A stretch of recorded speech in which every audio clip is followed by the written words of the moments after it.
Hello, good afternoon. So, today we have to deal with Derek Walcott.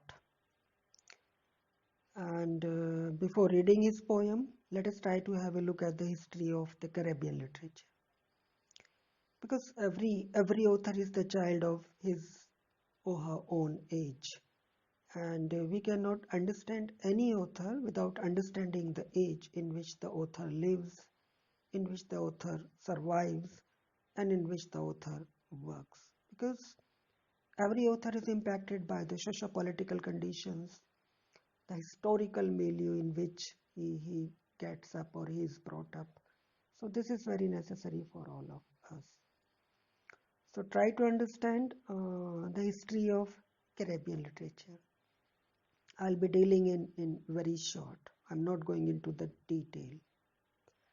See, if you talk about the term the Caribbean literature, you'll find that the term comes from the Caribbean Sea.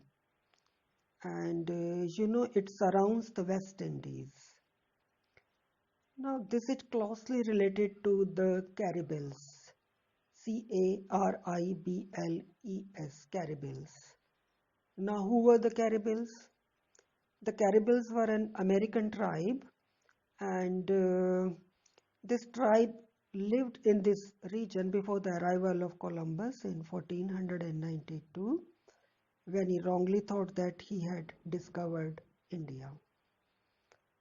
Now, the Caribbean literature is very closely related to the political and physical environment of the islands, and each of the islands presents a kind of nation state. Nation state. And here, novel is a recent discovery. Now, I think it was in the 1960s that the Caribbean authors started recording their individual identity, and at the same time they also started recording the problems of their communities. These were the two main problems in these areas. I mean, the people had the problem of identity, at the same time they had a number of other problems, and racial problem is one of the major problems, right? Now, if you talk about the English-speaking regions of the Caribbean islands, I think there are four particular regions: Guyana, then Jamaica, then Trinidad, and then Barbados. Now, all these islands that I have mentioned, they have become independent nations only recently. I mean, very recently they have become independent nations. So what happens? Each region has projected a different identity, and at the same time, each region has projected a different identity, and the communities, I mean the communities which are living over there, they have demonstrated various kinds of racial problems and social tensions. And these racial problems and social tensions, they have made their way into literature. So literature came into entity when racial problems and social tensions were recorded by the people of these islands, right? Now the other thing is that many of the Caribbean authors, uh, they all have been educated abroad, and they continued to live there, and rarely they came back to their homelands. So what happened? I mean, this resulted in a kind of sense of dislocation, a sense of historical void, a, a kind of a sense of lack of common indigenous culture, and at the same time, it resulted in the form of, lack of tradition. So when you talk about the tradition of the Caribbean literature, somehow this is missing, and this is because they had their own problems, and racial problems were the main problems, right? Now if you talk about the history of the Caribbean literature, uh, you can say, I mean, broadly speaking, you can say that the Caribbean literature lacks a history. Why? Because the only recorded history of the Caribbean literature is that of imperialism. And it is that of imperialism because the colonizers from Western Europe, they brought loaded slave ships from the countries of West Africa to work on the island plantations.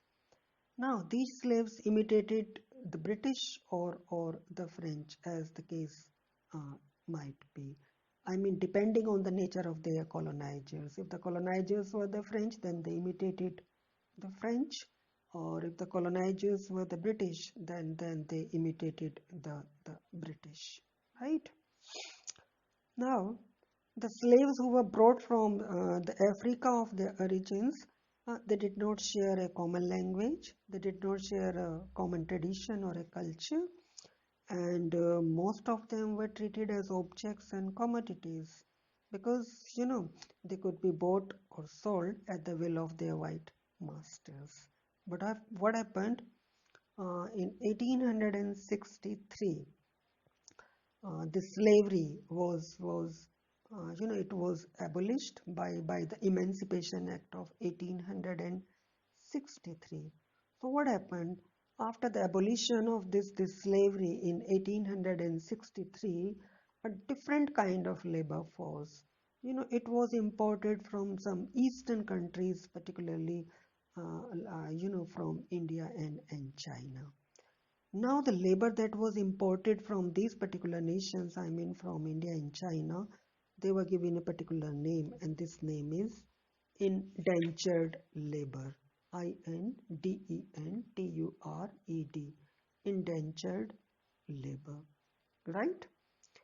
If you compare the condition of this indentured labor with the slaves who were earlier brought by the white colonizers, I think their status was also like the status of the slaves who were earlier brought by the white colonizers, right? Then, again, if you talk about the culture of the Caribbean islands, you can find that the people of the Caribbean, they live with a culture that is transplanted and transposed, and it is largely decided by the white masters because these were the white masters who gave to the colonies and their people their language and education. So what happened? The writing that emerges from this region, it can be called secular, and it is full of sentiments and emotions, and it is with a style and diction that most often imitates European conventions because their masters were the Europeans, and that's why they imitated their European masters. I mean, uh, either the French or the British, as the case might be. Right? Now, the people in the West Indies, they are a mixed race of European, African, and Asian origin. And the primary concern in the written text is to interpret this problematic identity and come to terms with a language which is not their own. And if you talk about the present generations residing on these islands, you'll find that all these generations have descended from the planters and the slaves who were brought by the white masters and the indentured labor from India and China that was brought after the Emancipation Act of 1863.